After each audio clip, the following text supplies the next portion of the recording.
शहरामध्ये शिवसेना आणि भाजप पक्षाची युती होणार असल्याची घोषणा जी आहे ती मुख्यमंत्र्यांनी केलेली होती। मात्र या सगळ्याच्या नंतर शिवसेनेच्या वाट्याला अगदी कमी जागा येतील अशी शक्यता वर्तवली जाते। 10-15 जागांवरती कदाचित शिवसेनेला समाधान मानावं लागेल अशा पद्धतीचं वातावरण निर्मिती करण्यात आलेली आहे। आणि या सगळ्याच्या नंतर शिवसेनेच्याच पदाधिकाऱ्यांमध्ये मोठ्या प्रमाणात नाराजीचा सूर पाहायला मिळतोय।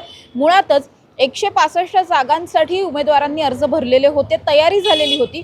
असं सगळं असताना अचानकपणे युतीचा निर्णय होतो आणि त्यानंतर इतक्या कमी जागा येतात। या सगळ्यामुळे कुठेतरी नाराज असलेल्या अनेक पदाधिकाऱ्यांनी आज रवींद्र धंगेकरांच्या कार्यालयामध्ये हजेरी लावलेली होती आणि त्या ठिकाणी त्यांचे राजीनामे सुद्धा दिलेले आहेत। असेच काही पदाधिकारी माझ्याबरोबर आहेत, त्यांचं नेमकं म्हणणं काय जाणून घेणार आहोत। काय नेमकं म्हणणं आहे, राजीनामा दिलाय का तुम्ही? नमस्कार, मी मीनल सुर्वे धनवटे, कोथरूड विधानसभा प्रमुख शिवसेना।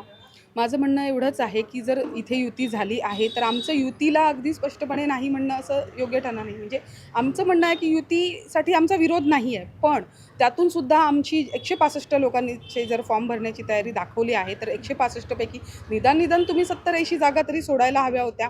निदान 60-70 तिकीटं तरी इथे मिळायला पाहिजे होती। आज इथे सामान्य जो आपला कार्यकर्ता आहे, शिवसैनिक म्हणून महिला असू देत पुरुष असू देत, ते सगळ्या पुणे शहराचा सर्वांगीण विकास करण्यासाठी ते पुढे आलेले आहेत। शिवसेनेचं नेतृत्व आपले आदरणीय एकनाथजी शिंदे करतात, त्यांच्या शब्दावर त्यांच्या विश्वासार्ह सगळे इथे आलेले आहेत। तर तो विश्वास त्यांनी सुद्धा आमच्यावर तितकाच दाखवावा अशी आमची अपेक्षा होती की इथे निदान म्हणजे 60-70 तिकीटं सोडा, इथे 20-25ही नाही, आमच्या इकडे गावात खूप कमी तिकीटं बसली आहेत। 8 ते 10 तिकीटे जर अशी बसत असतील तर मग इथल्या लोकांनी काय करावं, कार्यकर्त्याने काय करावं? आमचे गोयल साहेब पण इथे आलेले आहेत तर ते सुद्धा यावर बोलतील, कारण आमचं म्हणणं एकच आहे की आमचे जे नेते आहेत त्यांनी आमचा पूर्णपणे विचार करायला हवा होता आणि ते करतील अशी आताही आम्हाला अपेक्षा आहे। तर मी एवढंच म्हणेन की एक शिवसैनिक म्हणून पुण्यामध्ये आमचं अस्तित्व आता यावरच आहे की आम्हाला जर तुम्ही सांगायचं आहे तर मग सांगा तसंच की मग आम्ही सगळेच म्हणजे शस्त्र टाकून देतो, शिवसैनिक म्हणून लावतच नाही, मग तुम्ही एकच कोणता तरी पक्ष मोठा विजयी करा। आमचं अस्तित्वच कुठे? आमचं अस्तित्व पणाला लावून दिलं तुम्ही। पण या सगळ्यावरती तुम्ही जे शहर प्रमुख आहेत त्यांना या सगळ्याची काही तुमचं म्हणणं मांडलं होतं त्यांच्यासमोर? हो, आम्ही सातत्याने पाठपुरावा करत होतो आणि त्यांना आताही थोड्या वेळापूर्वी माझं बोलणं झालं आमच्या शहर प्रमुखांशी। ते म्हणतात की आपण याच्यावर विचार करत आहोत, पण जी माहिती आमच्यापर्यंत आली ती अत्यंत खेदजनकच आहे। नाराजी व्यक्त करत आहेत सगळे, माझे सर्व जे कोणी पदाधिकारी कार्यकर्ते सहकारी आहेत ते सर्व नाराज आहेत। सगळ्यांचं म्हणणं हेच आहे की ही निवडणूक जी आहे ती कार्यकर्त्याची निवडणूक आहे आणि कार्यकर्ताच यात मरून गेला आहे, कार्यकर्त्यालाच संपवून टाकत आहेत। तर असं कुठेही म्हणजे हुकुमशाही कोणी करू नये। आम्ही कोणाच्या विरोधात नाही आहे, फक्त कार्यकर्त्याच्या विरोधात असं करू नका, तो कार्यक्रम वेटीस धरू नका आणि त्या कार्यकर्त्याला कुठेतरी शाश्वती मिळू देत की साधारण कार्यकर्तासुद्धा कुठेतरी पुढे जाऊ शकतो। एक मराठी माणूस म्हणून आपण शिवसैनिक म्हणून पुढे येत आहोत आणि जर आपलेच लोक आपल्याला खेचत राहिले आणि आपलेच लोक जर आपल्या विरोधात उभे राहिले तर मग कसं होणार? सामान्य माणसाने कुठे जायचं? आज आम्ही एकनाथजी शिंदे यांच्या शब्दाखातर इथे आलो आहोत की कार्यकर्त्यांचे नेतृत्व ते करतात, कार्यकर्त्यांचे नेते म्हणून मानले जातात। तर आमचा पूर्ण विश्वास साहेबांवर आहे, आता साहेबांनीच आमची किमया करावी। काय वाटतंय ताई तुम्हाला? नमस्कार, मी जान्हवी पद्मनाभ घंटी शिनगारे, प्रभाग 37 मधून आली आहे, धनकवडीमध्ये। मी कोविड काळापासून कार्यरत आहे। कोविड काळामध्ये कित्येक असे हे कार्यकर्ते होते की ज्यांना आम्ही मदतीसाठी हाक मारली, जे सत्तेत होते, जे काही मदत करू शकत होते, पण ते सरळ समोरनं नाही म्हटले। आम्ही पूर्ण धनकवडीमध्ये मी आणि माझ्या सगळ्या टीमनी पूर्ण सगळं कोविड काळामध्ये ते सॅनिटायझिंग करणं, बेड अवेलेबल करून देणं, कोणी बोलत पण नव्हतं, बॉडी घ्यायला जात नव्हते, कसलंच काही करत नव्हते, पण ते सगळं मी केलं। मी अजूनही करू शकते, पण फक्त इथं न्याय मिळतो शिवसेनेमध्ये। शिवसेना ही बाळासाहेब ठाकरेंची आहे, जी सर्वसामान्य कार्यकर्त्यांची आहे आणि इथं रस्त्यावरचा जरी कार्यकर्ता असला तरी त्याला न्याय मिळतो। ह्या न्यायाच्या भावनेने मी शिवसेनेमध्ये आले होते, पण मला इथं आता अन्याय होतोय असं मला वाटतंय, कारण की जे रात्रंदिवस आम्ही काम करतो, जशी का निवडणूक लागली म्हणून आम्ही पळत नाही आहे। बऱ्याचशा ठिकाणी जे आधीच उमेदवार होते, निवडून आलेले होते आणि त्यांना कळालं की बाबा आता निवडणूक आली आहे, धडा सगळीकडे कामं चालू झाली। आमची तशी नव्हती, आमच्याकडं कंटिन्यू रात्रंदिवस कामं चालूच होती। कुठल्याही कुठल्याही जनसंपर्क असू देत किंवा कुठल्याही नागरिकांनी असू देत, अर्ध्या रात्रीला हाक दिली तर आम्ही तिथं धावून सगळे जात होतो. का तर ही बाळासाहेब ठाकरेंची शिवसेना आहे. एकनाथ शिंदेसाहेब त्यांच्याच ह्याच्यावर सगळे पावलावर पाऊल ठेवून चालतात आणि त्यांच्याकडं आमता बघून आम्हाला आशा वाटत होती, पण ते आता नाराजी वाटते.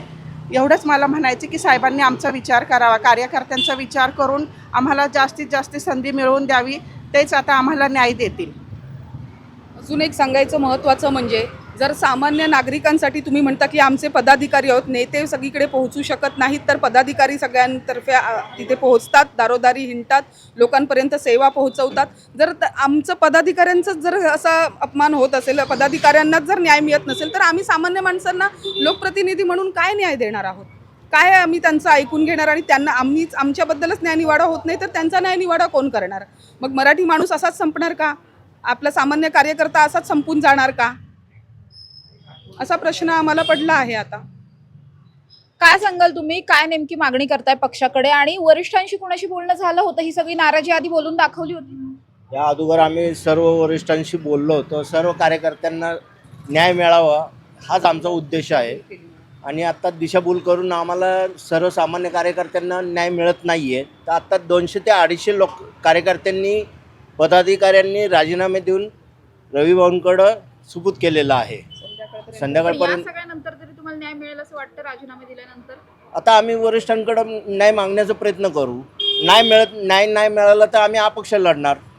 या दृष्टिकोन आम्ही त्या भाजपच्या दबाव टाकतंय का नाही हे वरिष्ठांना कळलं पाहिजे की आता सर्वसामान्य कार्यकर्ता जर हा विचाराने बोलत असेल तर हे दबावच मानावं लागेल सरळ. जसं काही पदाधिकाऱ्यांनी राजीनामे दिलेले आहेत, तर काही पदाधिकाऱ्यांचं असं सुद्धा म्हणणं आहे की हे सगळं सामंजस्याने मिटवता येऊ शकतं, कारण निवडणुका तोंडावरती आहेत आणि ऐन निवडणुकींच्या तोंडावरती अशा पद्धतीने पक्षामध्ये 2 गट पडणं किंवा इतक्या मोठ्या संख्येने पदाधिकारी नाराज होणं या सगळ्याचा फटका बसू शकतो. काय सांगाल तुम्ही? खास इथल्या सगळ्या पदाधिकाऱ्यांना समजवायला आलेला होतात, काही झालंय तुमचं बोलणं, मध्यस्थी होतीये का? नाही, मला कळालं की सगळे रविभाऊंकडे राजीनामा देण्यासाठी आलेले पदाधिकारी शहरातले. त्यावेळेस मी महिला मधून शिवसेनेतली संपर्क प्रमुख आहे, या नात्याने सगळ्यांना समजायला आले की बाबा राजीनामा देऊ नका. शेवटी कार्यकर्त्यांचा हा पक्ष आहे.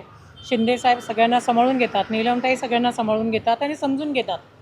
तसेच आपले नेते दंगेकर भाऊ आहे, अजय बापू आहे, सगळेच लोक आपल्याला सामंजस्याने सगळ्यांना विश्वासामध्ये घेऊन आपल्याला पुढे कसं जाता येईल. अजून वाटाघाटीचा विषय पुढे झाले नाही आहे. आपली पक्षाची शिवसेनेची ताकद खूप चांगली आहे आणि खूप चांगल्या प्रमाणात आमच्या महिला प्रमुखांनी पण चांगलं काम केलेलं आहे. प्रत्येक भागामध्ये पुरुष असेल महिला असेल, आपली ताकद प्रत्येक ठिकाणी खूप चांगली आहे. फक्त आम्हाला असं वाटतं की खासदारकीला आम्ही सगळ्यांना सपोर्ट केलं आहे, आमदारकीला सपोर्ट केलं आहे. आम्हाला नगरपालिकेमध्ये आम्हाला जास्ती पाहिजे नगरसेवक, हे आम्ही सगळ्यांचं म्हणणं आहे की सगळे राजीनामा देत आहे. तर मी त्यांना थांबवायला आले की राजीनामा देऊ नका, आपण नीलमताई आहे ते मीटिंग घेणार आहे आणि सगळं समजदारीने आपलं चालू आहे. तर त्यामुळे त्याप्रमाणे आम्ही पुढे जाऊन सगळ्या कार्यकर्त्यांची समजूत. तुम्ही जी काही समजूत घातली आहेत कार्यकर्त्यांची, त्यानंतर कार्यकर्त्यांचं काय म्हणणं आहे? पण कार्यकर्ते कसं होतं, आपल्याकडे ना एक प्रोटोकॉल असतो. कार्यकर्ते शब्दाच्या पुढे नाही आहे. त्यांचं म्हणणं एवढंच आहे की बाबा आम्हाला न्याय मिळायला पाहिजे आणि तो प्रस्ताव आम्ही नीलमताईंसमोर आहे, उदय सामंतजी आहे, शिंदेसाहेब आहे, आमचे वरिष्ठ नेत्यांसमोर आम्ही मांडणार आहे. आज संध्याकाळी मीटिंग पण आहे. त्याप्रमाणे कार्यकर्ते तसे खूप प्रोटोकॉल आमच्याकडे आहे शिवसेनेमध्ये.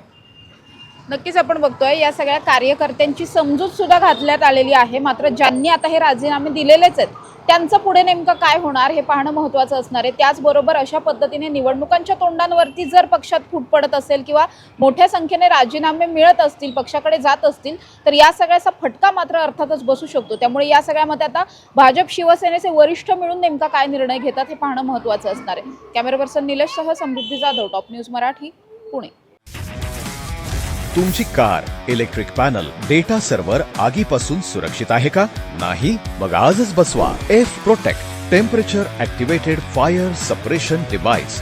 यामध्ये आहे eco friendly non toxic pressurised liquid, जे आग लागल्यास क्षणार्धात ॲक्टिवेट होऊन आगीवरती मिळवते नियंत्रण. बसवण्यास अतिशय सोपे आणि सुटसुटीत टेकालिपचे एक दर्जेदार उत्पादन एफ प्रोटेक्ट.